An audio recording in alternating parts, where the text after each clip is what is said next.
नमस्कार दोस्तों, आज हम कक्षा 12वीं की गणित का अध्याय 13 पढ़ने वाले हैं जिसका नाम है प्रायिकता। आज हम इस अध्याय का 10वां भाग पढ़ने वाले हैं। आइए देखते हैं कि आज के इस वीडियो में हम क्या पढ़ेंगे। तो दोस्तों, आज के इस वीडियो में हम पढ़ेंगे प्रैक्टिस क्वेश्चंस, अर्थात आज के इस वीडियो में हम प्रायिकता अध्याय के कुछ महत्वपूर्ण प्रश्नों को देखेंगे। तो चलिए आगे बढ़ते हैं और शुरू करते हैं हम हमारा आज का भाग। तो दोस्तों, हमारा पहला प्रश्न है, किसी फैक्ट्री में बने एक बल्ब की 150 दिनों के उपयोग के बाद फ्यूज होने की प्रायिकता 0.05 है। इसकी प्रायिकता ज्ञात कीजिए कि इस प्रकार के 5 बल्बों में से पहला एक भी नहीं, दूसरा एक से अधिक नहीं, तीसरा एक से अधिक और चौथा कम से कम एक 150 दिन के उपयोग के बाद फ्यूज हो जाएंगे। तो दोस्तों, ये जो प्रश्न है, इस प्रश्न को देखते ही आपको समझ आ गया होगा कि ये जो प्रश्न है ये आधारित होगा हमारे शीर्षक बर्नौली परीक्षण तथा बायनोमियल डिस्ट्रीब्यूशन पर। तो चलिए देखते हैं कि इस प्रश्न को हम किस प्रकार से हल करेंगे। तो दोस्तों, यहाँ पर हम सबसे पहले मान लेंगे कि ये जो 5 परीक्षणों में 150 दिनों में उपयोग होने के बाद फ्यूज हो जाने की जो संख्या है वो x है, और चूंकि यहाँ पर बल्ब के फ्यूज होने और सही होने की बात हो रही है, तो इससे हम ये कह सकते हैं कि ये जो परीक्षण होगा ये बर्नौली परीक्षण होगा। तो यहाँ पर हमारे जो बायनोमियल डिस्ट्रीब्यूशन के n की वैल्यू हमें मिलेगी वो हो जाएगा 5, और जो p की वैल्यू मिलेगी जो कि हमें क्वेश्चन में दिया गया है 0.05। अब जब हमारे पास p की वैल्यू आ गई है तो हम इस क्वेश्चन को फर्दर सॉल्व करने के लिए q की वैल्यू भी फाइंड करते हैं। तो यहाँ से हमारे पास q की वैल्यू आ जाएगी 0.95। तो दोस्तों, जैसे कि आप सब जानते हैं, यहाँ पर प्रोबेबिलिटी फाइंड करने के लिए हम जो फॉर्मूला यूज करेंगे वो होगा px is equals to ncx multiplied by p to the power x multiplied by q to the power n minus x। अब हमें सबसे पहला जो इस प्रश्न का भाग पूछा जा रहा है वो है कि 5 बल्बों में से एक भी नहीं 150 दिनों के उपयोग के बाद फ्यूज हो रही है, यानी कि यहाँ पर जो हमें वैल्यू फाइंड करनी है x की वो होगी 0। तो आइए देखते हैं कि जब हमारे x की वैल्यू 0 होती है तो हमें क्या प्रोबेबिलिटी मिलती है इसकी। तो दोस्तों, जब हम सभी वैल्यूज को सब्स्टिट्यूट करेंगे यहाँ पर तो हमारे पास आ जाएगा ये px is equals to 5cx multiplied by 0.05 to the power x multiplied by 0.95 to the power 5 minus x। अब यहाँ पर जब हम 0 सब्स्टिट्यूट करेंगे तो हमारे पास ये आ जाएगा 5c0 multiplied by 0.05 to the power 0 multiplied by 0.95 to the power 5, जिसे जब हम फर्दर सॉल्व करेंगे तो हमारे पास ये आ जाएगा 0.95 to the power 5। तो दोस्तों, ये है हमारे पहले भाग का हल जो कि हमें प्राप्त हुआ है 0.95 to the power 5। इसके बाद हमारा जो दूसरा प्रश्न है वो है प्रायिकता ज्ञात करने की एक से अधिक नहीं उन 5 बल्ब में से जो कि 150 दिनों के उपयोग के बाद फ्यूज हो जाएंगे। तो दोस्तों, एक से अधिक नहीं से क्या तात्पर्य है? तो दोस्तों, एक से अधिक नहीं से हमारा जो तात्पर्य है वो ये है कि जो संख्या होगी वो एक से कम तथा एक के बराबर होगी।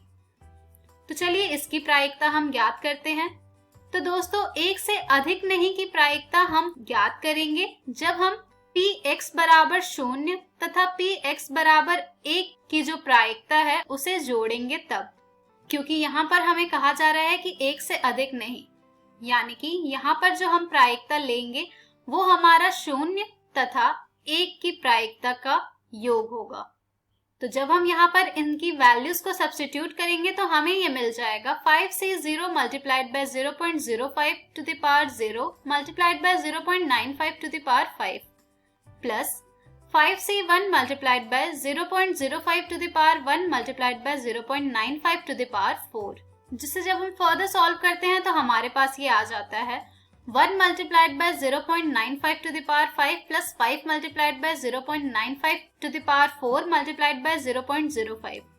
जिसे आप और सॉल्व करेंगे तो आपको ये मिल जाएगा 0.95 to the power 5 plus 0.95 to the power 4 multiplied by 0.25, जिसे आप और सॉल्व करेंगे तो आपको ये मिलेगा 0.95 to the power 4 multiplied by 0.95 plus 0.25, which is equals to 0.95 to the power 4 multiplied by 1.2।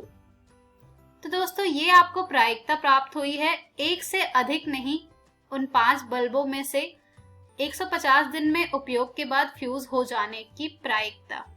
चलिए अब हम बढ़ते हैं इस प्रश्न के तीसरे भाग की ओर, जिसमें हमें बताना है प्रायिकता एक से अधिक की। तो दोस्तों एक से अधिक की प्रायिकता हम कैसे ज्ञात करेंगे यहाँ पर? तो दोस्तों एक से अधिक की प्रायिकता हम बड़े ही आसानी से ज्ञात कर सकते हैं, क्योंकि अभी अभी हमने ज्ञात किया था प्रायिकता एक से अधिक नहीं की। तो जब हमारे पास एक से अधिक नहीं की प्रायिकता है तो हम एक से अधिक की प्रायिकता एक से अधिक नहीं की प्रायिकता को घटाकर ज्ञात कर सकते हैं। तो दोस्तों यही कार्य हमने यहाँ पर किया है।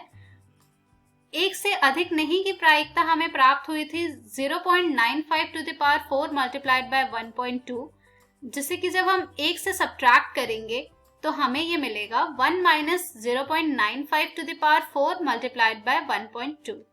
चलिए दोस्तों अब हम बढ़ते हैं इस प्रश्न के अगले भाग की ओर, जिसमें हमें प्रायिकता ज्ञात करनी है कम से कम एक की। तो दोस्तों कम से कम एक से हमारा जो तात्पर्य है वो है कि जब हम एक से घटाएंगे एक भी नहीं को, तब जाकर हमारे पास जो प्रायिकता हमें प्राप्त होगी वो होगी कम से कम एक की। तो दोस्तों एक भी नहीं की प्रायिकता हमने हमारे पहले भाग में ज्ञात किया था। चलिए उसी का प्रयोग करते हैं और कम से कम एक की प्रायिकता ज्ञात करते हैं। तो यहाँ पर हमें इसकी प्रायिकता प्राप्त होगी जब हम एक से घटाएंगे प्रायिकता एक भी नहीं की। तो दोस्तों एक भी नहीं की जो प्रायिकता हमें प्राप्त हुई थी वो है 0.95 टू द पावर 5, जिसे जब हम एक से सब्ट्रैक्ट करेंगे तब हमारे पास प्रायिकता आ जाएगी हमारी कम से कम एक की। तो दोस्तों कुछ इस प्रकार से हमने इस प्रश्न के सभी भागों की प्रायिकता को ज्ञात किया है और फिर यहाँ पर बर्नौली ट्रायल और बायनोमियल डिस्ट्रीब्यूशन का भी प्रयोग किया है। अब हम बढ़ते हैं हमारे अगले प्रश्न की ओर, जो कि है एक बहुविकल्पी प्रश्न का उत्तर देने में एक विद्यार्थी या तो प्रश्न का उत्तर जानता है या वह अनुमान लगाता है। मान लें कि उसके उत्तर जानने की प्रायिकता 3/4 है और अनुमान लगाने की प्रायिकता 1/4 है। मान लें कि छात्र के प्रश्न के उत्तर का अनुमान लगाने पर सही उत्तर देने की प्रायिकता 1/4 है। तो इस बात की क्या प्रायिकता है कि कोई छात्र प्रश्न का उत्तर जानता है यदि यह ज्ञात है कि उसने सही उत्तर दिया है। तो दोस्तों जब आपने इस क्वेश्चन को पढ़ा होगा तो आपके दिमाग में सबसे पहली बात जो आई होगी वो ये आई होगी कि यहाँ पर हमें इस प्रश्न को जिस मेथड के द्वारा हल करना है वो होगा हमारा बेस प्रमेय, क्योंकि यहाँ पर हमें कुछ ऐसा बताने को कहा जा रहा है जिसमें कि हमारे जो पहला इवेंट है उसका भी रोल है। तो आइए देखते हैं कि इस प्रश्न को हम किस प्रकार से हल करेंगे।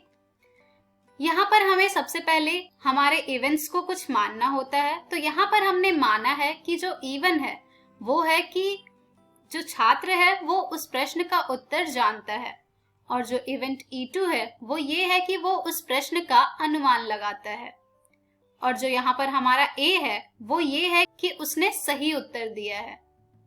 अब यहाँ पर हमें जो ज्ञात करना है वो है कि प्रायिकता ज्ञात करनी है कि छात्र उस प्रश्न का उत्तर जानता है, कि कोई छात्र उस प्रश्न का उत्तर जानता है यदि यह ज्ञात है कि उसने सही उत्तर दिया है। अर्थात यहाँ पर हमें जो ज्ञात करना है वो है P(E1)/A। तो आइए देखते हैं कि इसे हम किस प्रकार से हल करेंगे। तो दोस्तों इस प्रश्न को हम ट्री मेथड के द्वारा हल करेंगे। आइए देखते हैं। यहाँ पर हमारी जो दो घटना है उसे हमने लिखा है कि जो छात्र है वो प्रश्न का उत्तर जानता है तथा अनुमान लगाता है। अब अगर वो छात्र उस प्रश्न का उत्तर जानता है तो जाहिर सी बात है कि उसने सही उत्तर दिया है, और अगर वो अनुमान लगाता है तो यहाँ से हमें जो स्थिति मिल रही है वो ये है कि उसने उत्तर का अनुमान लगाने पर सही उत्तर दिया है। तो कुछ इस प्रकार से हमारा ट्री डायग्राम बन रहा है। चलिए अब जो हमें प्रश्न में प्रायिकता इन सभी की दी गई है उसे लिखते हैं। तो दोस्तों प्रश्न का उत्तर जानते हुए कि प्रायिकता हमें जो दी गई है वो है 3/4 और अनुमान लगाने की जो प्रायिकता हमें दी गई है वो है 1/4।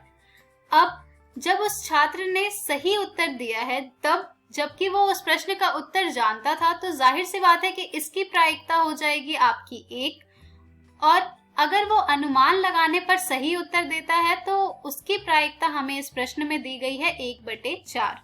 तो दोस्तों जैसा कि हम प्रायिकता ज्ञात करने में करते थे number of favourable outcome upon total number of possible outcomes को लिखकर उसी प्रकार से हम यहाँ पर इस प्रश्न की प्रायिकता ज्ञात करेंगे। तो दोस्तों यहाँ पर हमारा जो फेवरेबल आउटकम हो जाएगा वो हो जाएगा 3/4 मल्टीप्लाइड बाय 1 और यहाँ पर हमारा जो टोटल आउटकम हो जाएगा वो हो जाएगा 3/4 multiplied by 1 plus 1/4 multiplied by 1/4। और इसी को जब हम फर्दर सॉल्व करेंगे दोस्तों तो हमें हमारे प्रायिकता मिल जाएगी कि कोई छात्र ने उस प्रश्न का उत्तर सही जानकर सही उत्तर दिया है।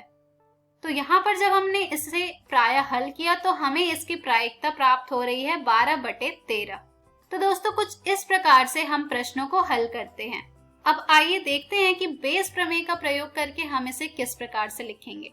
तो दोस्तों बेस प्रमेय का जो सूत्र है वो कुछ इस प्रकार का होगा इस प्रश्न में, जो कि है Pe1 multiplied by Pa by E1 upon Pe1 multiplied by Pa by E1 plus Pe2 multiplied by Pa by E2। अब यहाँ पर जो हमारे Pe1 की प्रोबेबिलिटी है वो है 3/4 और Pa बाय E1 की है 1।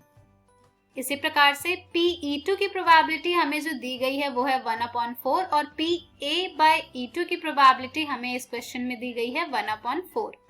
तो जब हम यहाँ पर इन सभी के मान को प्रतिस्थापित करेंगे तो हमें ये प्राप्त हो जाएगा 3/4 multiplied by 1 upon 3/4 multiplied by 1 plus 1/4 multiplied by 1/4। अब जब आप इसे प्राय हल करेंगे तो आपको इससे भी 12/13 ही मिलेगा, जो कि होगी प्रायिकता कि वो छात्र उस प्रश्न का उत्तर जानता था जबकि हमें ये पता हो कि उसने सही उत्तर दिया है। तो दोस्तों कुछ इस प्रकार से हम प्रश्नों को हल करते हैं और प्रायिकता ज्ञात करते हैं। तो दोस्तों इसी के साथ हमारे प्रैक्टिस क्वेश्चन की वीडियो समाप्त होती है। प्रायिकता का कॉन्सेप्ट अच्छी तरह से क्लियर करने के लिए आप इस पर आधारित जितने अधिक से अधिक प्रश्नों को हल करेंगे ये कॉन्सेप्ट आपका उतना ही अच्छा होते जाएगा। इस पर आधारित बहुत से प्रश्न आपको आपकी NCERT पुस्तक में मिल जाएंगे जिन्हें आप जरूर हल करें। तो दोस्तों आज के इस वीडियो में हमने सीखा प्रायिकता पर आधारित कुछ प्रैक्टिस क्वेश्चंस। धन्यवाद।